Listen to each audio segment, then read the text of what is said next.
Les matins de France Culture. Guillaume Erner.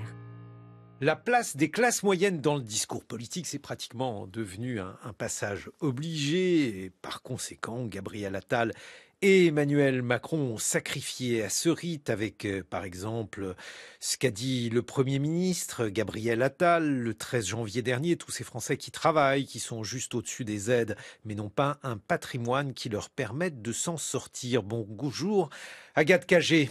Bonjour. Vous êtes politiste, cofondatrice et présidente du cabinet de conseil Compass Label, ancienne conseillère de Vincent Payon et de Benoît Hamon. On vous doit Classe figée aux éditions Flammarion. C'est un livre à paraître le 24 janvier prochain. Cette manière d'utiliser l'expression classe moyenne dans le discours politique, qu'est-ce qu'elle vous inspire ? C'est une facilité, mais c'est vraiment quelque chose d'anachronique. C'est-à-dire que quand Emmanuel Macron et quand Gabriel Attal parlent de la France des classes moyennes, ils parlent d'une réalité qui n'existe plus. Alors je sais qu'Emmanuel Macron a pu vouloir à une époque s'inscrire dans les pas de Valéry Giscard d'Estaing et qui peut donc se référer à une France magnifiée des 30 Glorieuses. Et il faut rappeler, non pas qui était Valéry Giscard d'Estaing quand même. Non, mais Valéry Giscard d'Estaing rêvait de la France des classes moyennes. La France des 30 Glorieuses a été une France des classes moyennes jusqu'à la crise financière de 2008. On a pu parler de la France des classes moyennes. Il en rêvait notamment pour des raisons politiques, parce que pour lui, c'était, selon le titre de son ouvrage, 2 Français sur 3. Exactement. Et à l'époque, ça correspondait à une réalité. Le problème, c'est qu'aujourd'hui, en parlant de la France des classes moyennes, Emmanuel Macron et le Premier ministre appliquent une grille de lecture fausse sur la réalité française. Alors pourquoi ils le font ? Pour 2 raisons. D'abord, une facilité statistique. D'un point de vue statistique, on pourra toujours dire qu'il y a des classes moyennes, comme on pourra toujours dire qu'il y a 10% de Français les plus pauvres et 10% de Français les plus riches. Ensuite, c'est une forme de facilité électorale. On se dit, classe moyenne, c'est au milieu, ça regroupe à peu près, toujours dans une perspective giscardienne, 2/3 des Français. Donc si je dis que je m'adresse aux classes moyennes, finalement, je vais peut-être avoir la chance de m'adresser à une forme de majorité dans le pays. Le problème, c'est que si vous appliquez une grille de lecture fausse sur la réalité, vous allez apporter des réponses politiques fausses. Et c'est à ce sens pourquoi, en partie, les réponses proposées par le président de la République lors de sa conférence de presse lundi ne répondent absolument pas à la réalité, au vécu des Français. Alors, on va revenir sur cette définition des classes moyennes, mais là, en tout cas, Gabriel Attal donnait une définition et on a l'impression, au travers donc de ce thème, qu'il visait notamment ces classes moyennes inférieures, peut-être celles, mais là aussi, on rentre dans le débat sur le terme évidemment polysémique, Agathe Cagé, par exemple ceux qui ont milité avec les Gilets jaunes. C'est extrêmement compliqué le discours de Gabriel Attal parce que quand il parle des classes moyennes, il se met directement à parler d'opposition. C'est-à-dire les classes moyennes qui travailleraient par rapport à des classes populaires qui ne travailleraient pas. C'est sous-jacent dans son discours, alors qu'on sait bien que les classes populaires travaillent autant que les autres dans le pays. Il se met à parler d'une France des Gilets jaunes pour désigner peut-être une France périurbaine par rapport à une France urbaine à laquelle il faudra apporter d'autres types de réponses. Donc il restructure un certain nombre d'oppositions pour essayer de solliciter une nouvelle dynamique dans son électorat, mais c'est des oppositions qui sont en partie fictives, qui ne fonctionnent plus très bien. Il y a une forme de démagogie en allant voir les personnes sur le terrain en disant « moi je sais que vous êtes la France qui travaille, vous êtes la France qui ne gagne pas assez, qui ne demande pas d'aide mais qui devrait en recevoir, mais s'il se déplaçait sur un autre terrain le lendemain, je ne pense pas qu'il dirait vous êtes la France qui ne travaille pas et vous êtes la France à qui on va retirer toutes les aides ». Bon, mais alors si pour vous c'est une sorte de facilité de langage, le terme de classe moyenne qui ne correspond pas à une réalité sociale véritable, Agathe Cagé, ces classes empêchées ou cette France empêchée, quelle est-elle selon vous ? Pour moi, la véritable opposition qui structure la société française, c'est la problématique de la capacité à répondre aux crises sociales, économiques et écologiques qui frappent la France de manière récurrente. Et la problématique que rencontre l'immense majorité des Français, c'est de se retrouver dans une forme d'empêchement dans son rapport au déplacement, dans son rapport au travail et dans la possibilité de se projeter dans l'avenir et de se projeter dans l'avenir de ses enfants. Il y a une forme de déterminisme très fort qui s'abat sur la quasi-totalité de la société française et c'est ce que j'appelle la France empêchée. Et ce problème-là appelle des réponses politiques qui sont des réponses politiques qui ne peuvent pas se structurer autour de fausses oppositions entre classe populaire, classe moyenne, entre France urbaine et France rurale, entre ceux qui circulent à vélo et ceux qui circulent en train ou ceux qui circulent en voiture, parce que tous rencontrent les mêmes formes de problèmes. Et la forme de problème qu'ils rencontrent, 90% de la société française. Pour vous, 90% de la société française est empêchée. 90% de la société française est empêchée à la fois dans ses déplacements, dans son rapport au travail, et empêchée également dans la possibilité de développer une forme de projection positive dans l'avenir et de développer ses propres ambitions. Si vous regardez le sujet des déplacements, qui est souvent un sujet disons un peu polémique par rapport à ceux qui se déplacent en transport en commun ou en voiture individuelle. Si vous regardez la réalité de ce qui se passe, vous voyez des problématiques qui sont des problématiques communes. Si vous regardez, par exemple, dans les Hauts-de-France, le problème des TER, qui sont des TER qui circulent de moins en moins, avec de plus en plus de retard, de plus en plus d'attentes.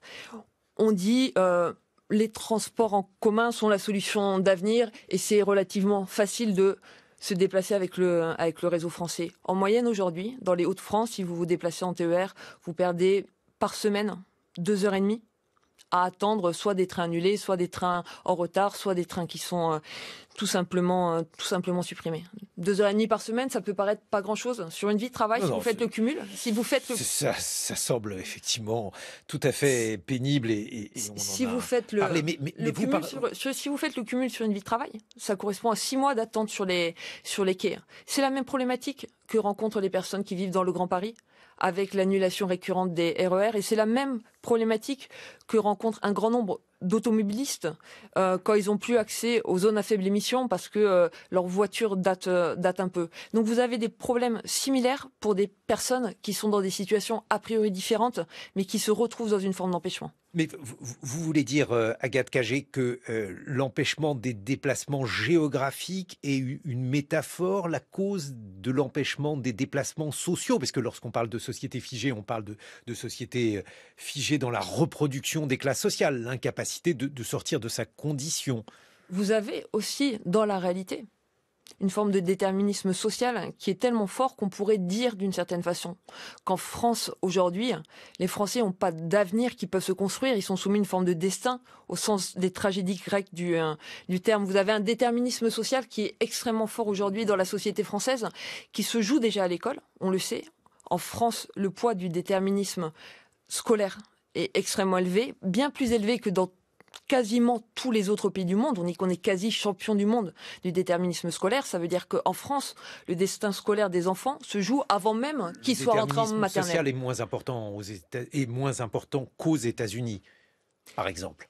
Le déterminisme social en France n'est pas véritablement moins important qu'aux États-Unis dans la réalité d'aujourd'hui. C'est-à-dire qu'on est une France dans laquelle la possibilité de mobilité, à la fois sur une vie et entre des générations, c'est véritablement accru de manière considérable. Aujourd'hui, pour qu'un ouvrier atteigne le salaire d'un cadre, c'est 100 ans.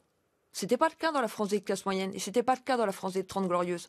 Si vous considérez aujourd'hui que la France est la même que celle d'il y a 50 ans, vous allez dire j'apporte le même type de réponse et je vais apporter des solutions.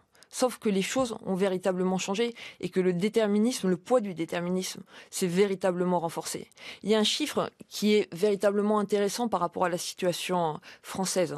Vous avez aujourd'hui, quand vous les interrogez, 9 Français sur 10 qui se sentent personnellement concernés par la pauvreté. Si vous regardez nos voisins, c'est 6 Allemands sur 10, c'est 5 Italiens sur 10. Effectivement, ça c'est une spécificité française, mais comme vous le savez, par exemple, les inégalités, c'est-à-dire le qui-de, un certain nombre d'indices statistiques montrent que la société française est largement moins inégalitaire que d'autres sociétés. J'ai évoqué la société américaine, mais il y aurait d'autres exemples. Agathe Cagé, vous êtes sûre de ne pas noircir le tableau ? Je ne noircis pas le tableau parce qu'il y a des solutions qui sont possibles. Ce que je dis, c'est 2 choses. La première chose, c'est que si on applique des grilles de lecture anachroniques sur la société française, on n'apportera pas les bonnes réponses aux besoins de la société française. Et la deuxième chose que je dis, c'est que la France est frappée aujourd'hui par une forme de léthargie, y compris si vous regardez le rythme de l'évolution des revenus en France par rapport au rythme de l'évolution des revenus dans d'autres pays. L'évolution moyenne ces dernières années des salaires en France, c'est 0,5%. Ça veut dire que si aujourd'hui, en 2024, je gagne 1 500 euros par mois.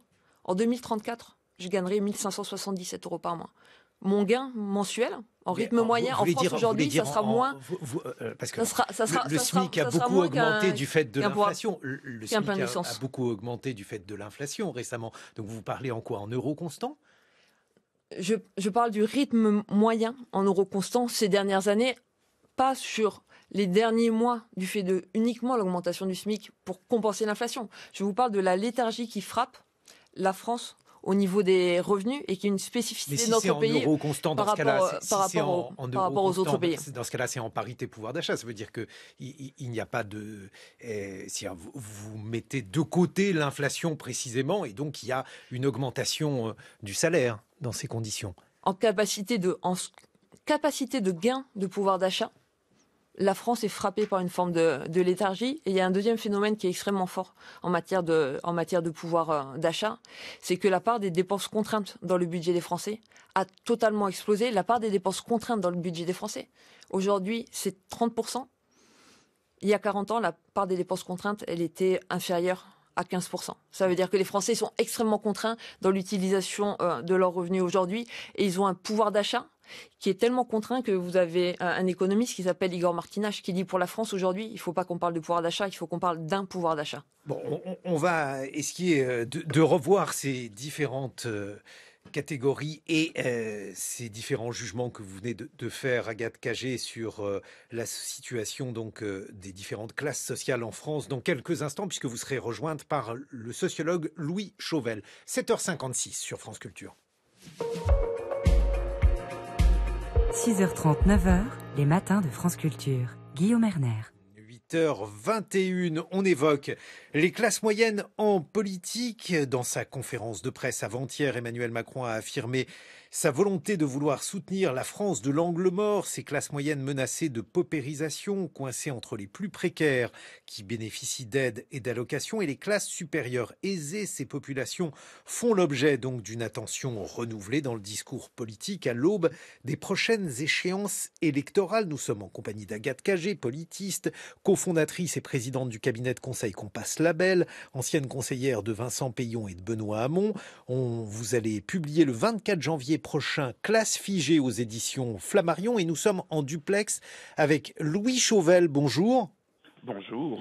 Louis Chauvel, vous êtes sociologue, chercheur à Sciences Po. On vous doit les classes moyennes à la dérive aux éditions du Seuil. Un mot tout d'abord pour définir ces classes moyennes, pour tenter d'essayer de clarifier cette expression évidemment polysémique. C'est à moi que vous confiez cette mission. Écoutez, oui, puisque vous avez écrit les classes moyennes à la dérive, voilà, je me suis dit... Voilà, mission impossible pour la raison que, en comparaison internationale, vous voyez que tous les pays ont des définitions extrêmement différentes des classes moyennes. Au fur et à mesure du temps, en France, l'expression a changé considérablement. Le point commun important partout sur la planète, c'est qu'il y a quelque chose entre l'aristocratie, les élites supérieures, la classe dirigeante tout en haut et le capitalisme, et tout en bas le prolétariat, les esclaves, les personnes qui obéissent, et que cet entre-deux a connu des modifications considérables entre l'époque de Balzac, où on commençait à parler des classes moyennes, jusqu'à nos jours. Il y a eu d'immenses fluctuations, des fluctuations extrêmement dangereuses politiquement, comme on le verra tout à l'heure certainement. Le point important, c'est que non, j'aimerais que vous clarifiez à quoi pensez-vous que nous avons connu un monde de classe moyenne salariée qui a culminé dans les années 80, au début de la période mitterrandienne, si vous voulez. Ces classes moyennes salariées qui n'étaient pas grand-chose au lendemain de la Deuxième Guerre mondiale sont devenues le centre exact, le barycentre du monde social, économique et politique français, et le centre du progrès et du projet social de grandes sociétés de classe moyenne salariée avec État-providence, dense et avec une école qui fonctionne et qui tire vers le haut l'ensemble de la société. Et typiquement, ce centre des classes moyennes, ce centre de société de classe moyenne, ce sont avant tout les salariés intermédiaires, ce qu'on appelle aujourd'hui les professions intermédiaires. Aujourd'hui, on voit les professions intermédiaires comme plutôt en bas, si vous voulez. À l'époque, ces professions intermédiaires étaient le fer de lance du projet et du progrès culturel, technologique, technocratique, organisationnel d'une société française qui se redressait. Je rappelle qu'à l'époque, avec 5% de croissance en termes réels par an pendant 30 ans, c'est tout l'écart entre le français moyen qui marche à pied ou en transport en commun dans des corons, jusqu'à la France des maisons individuelles avec jardin de 500 mètres carrés et 2 voitures par foyer, qui est l'idéal de vie en dehors des vacances au sport d'hiver de ces classes moyennes dont on parle. Ces classes moyennes qui représentent un gros tiers du salariat encore aujourd'hui, ont connu une expansion extraordinaire de la Deuxième Guerre mondiale à nos jours, mais aujourd'hui, et c'est un petit peu l'objet du livre de Madame Cagé, c'est une classe moyenne qui est de plus en plus figée. Elle ne tenait que par la dynamique. Maintenant, le ralentissement produit ce que l'on connaît de la bicyclette du président Mao. C'est comme la révolution, quand elle s'arrête, elle tombe. C'est pas le président Mao, peu importe, mais on voit l'idée. Le point le plus important, c'est que d'un point de vue numérique, c'était un groupe social en expansion extrêmement rapide. De rien, ils sont devenus presque tout, ou peu s'en faut, et ils étaient surtout en croissance économique extrêmement rapide, dans un contexte extrêmement optimiste, notamment de celui de l'école. Et ça n'est plus le cas, Louis Chauvel. Mais un ralentissement, un freinage. Alors vous êtes en duplex, mais ça ne peut pas être quand même un monologue, Louis Chauvel. Lorsqu'on évoque ces classes moyennes, est-ce que vous avez la sensation que leur situation en France est plus bloquée qu'ailleurs ? En fait, tout dépend des indicateurs et donc dès lors le débat va être extrêmement difficile. En France, il y a un problème immense qui est celui de la repatrimonialisation. Cette repatrimonialisation, c'est le fait que les classes moyennes des années 1970 pouvaient faire toute leur vie sans accès au patrimoine. Je rappelle qu'au début des années 80, un prof certifié du secondaire à Paris pouvait acheter avec une année de salaire 9 mètres carrés à Paris. Le salaire permettait de se loger et de se loger décemment et d'épargner pour la génération suivante. Aujourd'hui, la même personne ne peut acheter que 3 mètres carrés et ce ne sera pas dans le même quartier.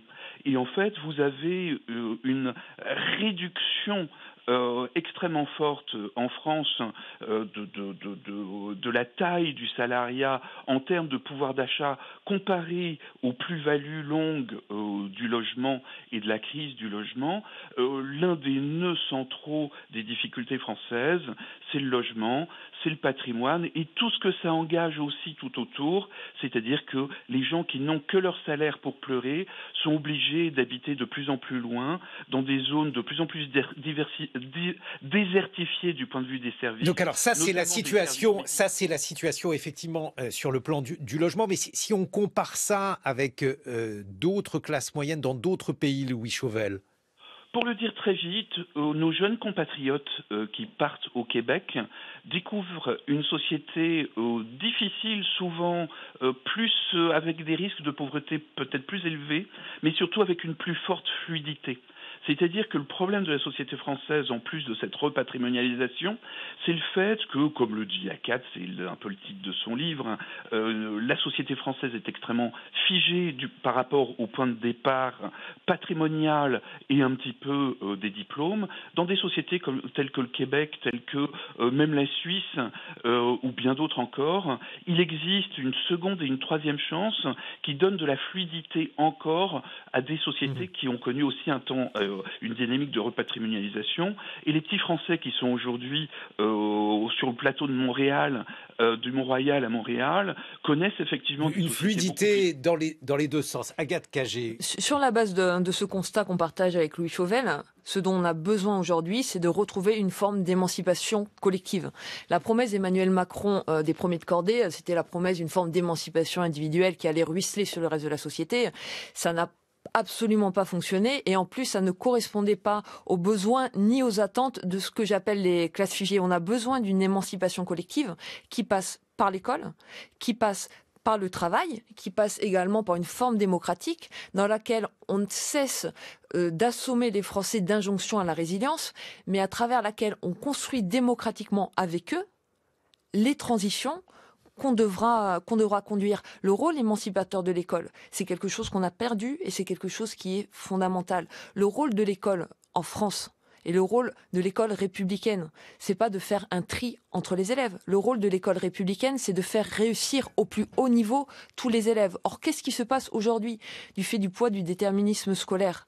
C'est que quand vous regardez à 15 ans les résultats PISA, un enfant sur 5 qui a des bons résultats scolaires, mais qui est issu de milieux défavorisés, ne se projette pas dans les études supérieures. Pourquoi il ne se projette pas dans les études supérieures? Pour des raisons géographiques, parce qu'il ne va pas avoir accès du fait d'une mobilité empêchée à ses études. Il ne se projette pas dans ses études supérieures parce que politiquement, on n'a pas trouvé des solutions. Aujourd'hui, en France, vous avez 700 000 étudiants boursiers. Vous avez 230 000 logements sociaux pour les étudiants. On a refermé la possibilité d'émancipation et l'école doit permettre de retrouver ça. Et le débat actuel sur comment on recrée et est-ce qu'on veut de la mixité sociale? Est-ce qu'on veut de la mixité scolaire? C'est essentiel. Les premiers de cordée ne souhaitent absolument pas de mixité sociale et de mixité scolaire. Et pourtant, c'est ce dont la France a besoin. Jean Lémarie. La promesse d'Emmanuel Macron en 2017 ne concernait pas seulement les fameux premiers de cordée. C'était aussi lutter, il l'a répété d'ailleurs lors de sa conférence de presse cette semaine, contre la fameuse assignation à résidence. Le candidat Macron en 2017 disait lutter pour plus de mobilité, pour plus de fluidité, notamment en faveur de ces classes moyennes. Le candidat Macron faisait à la fois une promesse de lutte contre l'assignation à résidence, mais en même temps, dans les politiques qu'il a mis en place, il a demandé aux Français, par exemple, de renoncer à 5 euros d'aide pour le logement en échange de la possibilité de réduire les impôts sur les plus fortunés dans le pays. C'est-à-dire qu'il a contribué d'une certaine manière à renforcer le déterminisme social. L'exemple est en fait un... la diminution des APL pour certaines catégories de 5 euros et vous la mettez en regard, par exemple, de la transformation de l'ISF en impôt sur la fortune Prenons un autre exemple. Le président Macron, lors de sa conférence de presse lundi, qu'est-ce qu'il a demandé à la majorité des Français? Il a dit à la majorité des Français, on va continuer à faire comme ce qu'on a fait depuis le début de mon quinquennat, c'est-à-dire que je vais continuer à vous demander de vivre sous contrainte et d'accepter une forme de dégradation continue de votre situation tout en vous promettant de vous protéger par des petits boucliers. C'est typique sur l'augmentation du prix de l'électricité où le candidat Emmanuel Macron est interrogé en disant attention, l'impact sur le pouvoir d'achat des Français d'une augmentation de 10% des prix de l'électricité ne va-t-il pas être trop fort? Et Emmanuel Macron répond les Français doivent s'en satisfaire parce que si vous regardez l'Espagne ou si vous regardez l'Allemagne, le prix de l'électricité est plus fort ailleurs. Qu'est-ce que vous pensez de cette comparaison, Agathe Cagé?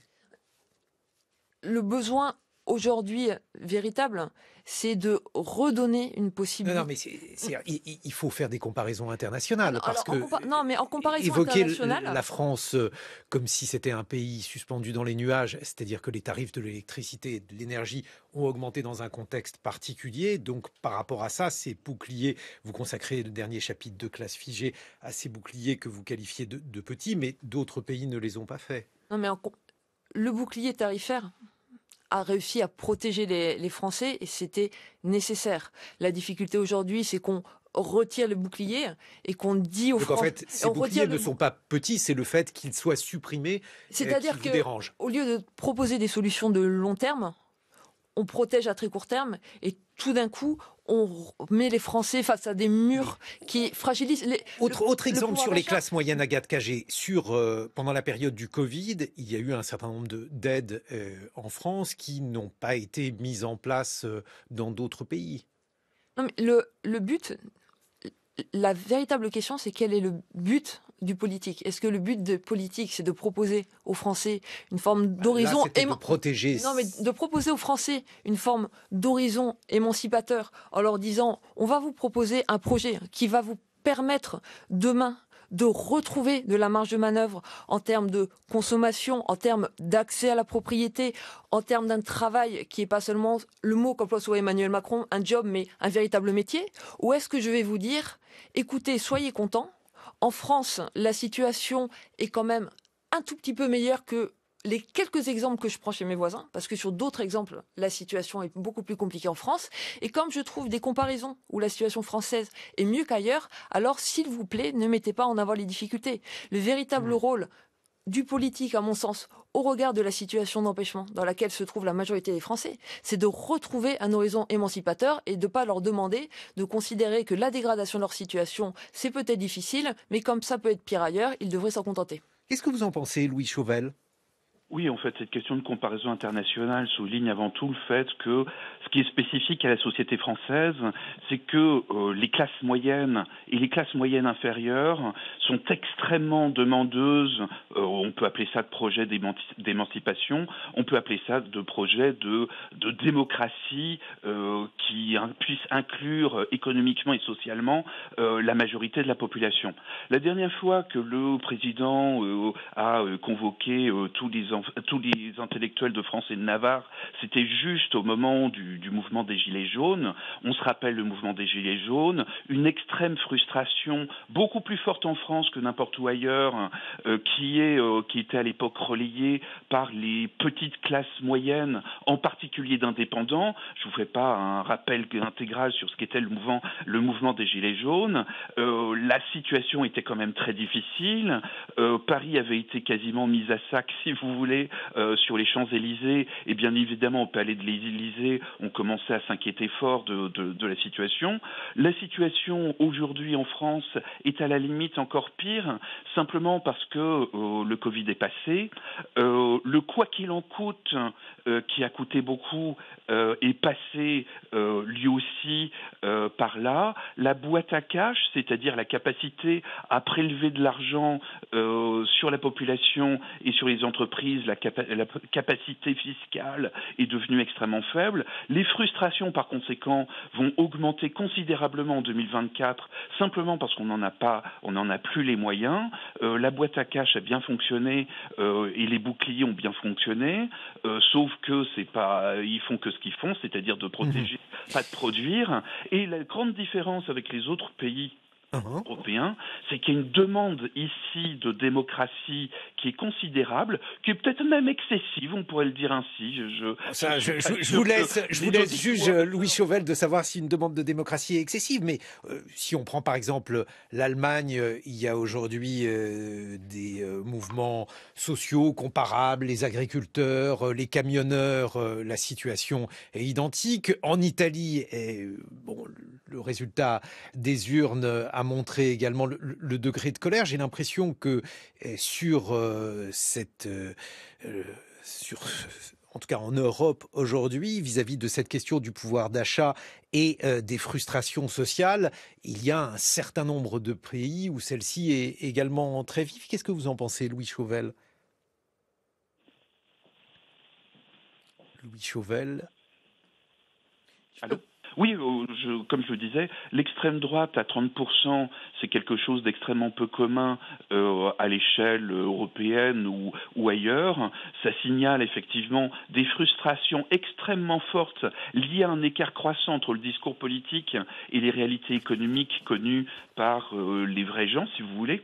Et que cette situation-là, beaucoup plus en France qu'ailleurs, donne lieu à, on va dire, des effondrements successifs de strates sociales. C'est-à-dire que les catégories populaires maintenant. Mais pourquoi plus en France? Pourquoi plus en France? Parce que en Italie, par exemple, cette sensation est très présente et c'est elle qui a amené au pouvoir Giorgia Meloni. Oui, sauf qu'on ne parle pas exactement du même type de tension.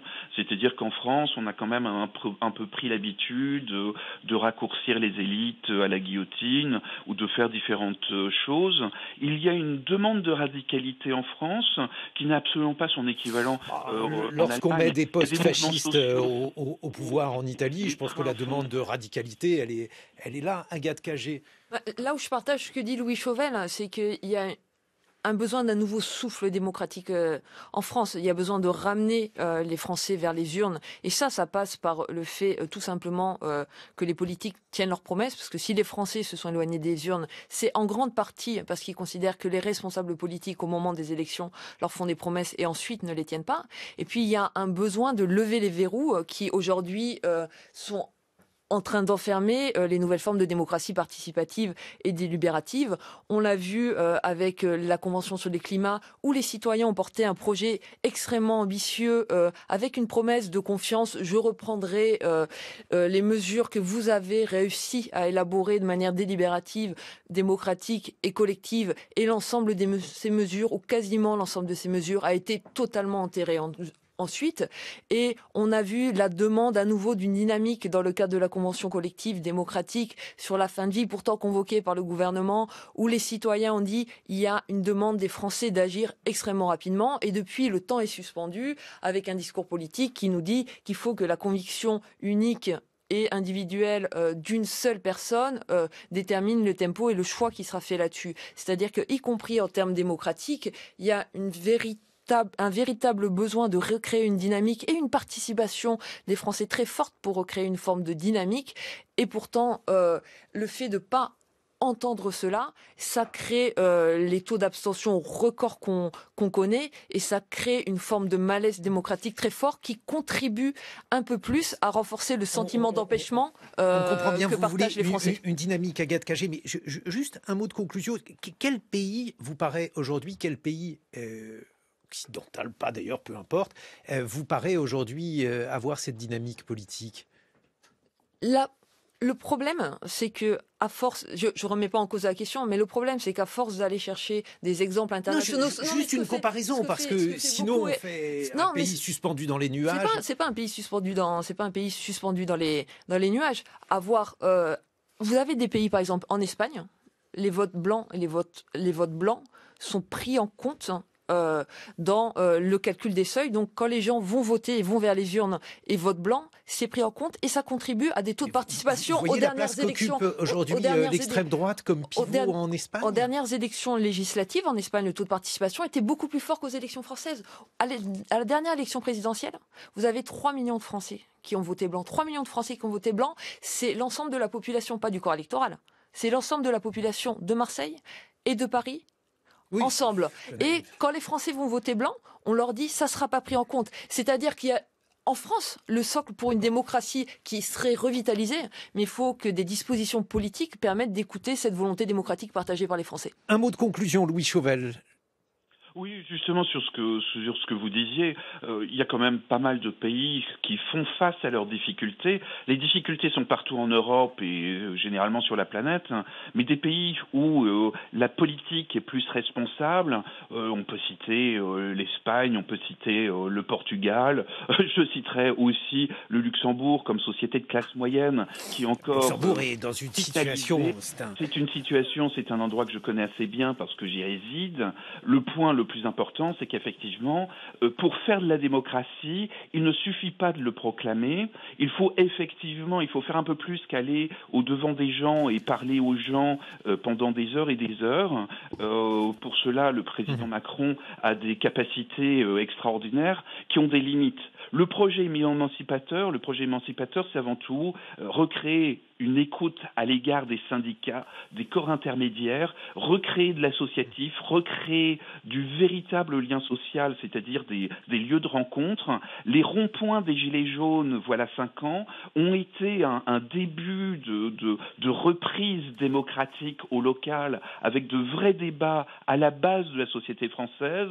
Sans cela, nous n'allons nulle part. Et malheureusement, la France, qui avait une très forte tradition de société civile et de débats politiques dans les entreprises, dans les usines, dans les universités. Vous paraît effectivement être aujourd'hui dans une impasse. Louis Chauvel, Les classes moyennes à la dérive, c'est votre livre publié aux éditions du Seuil.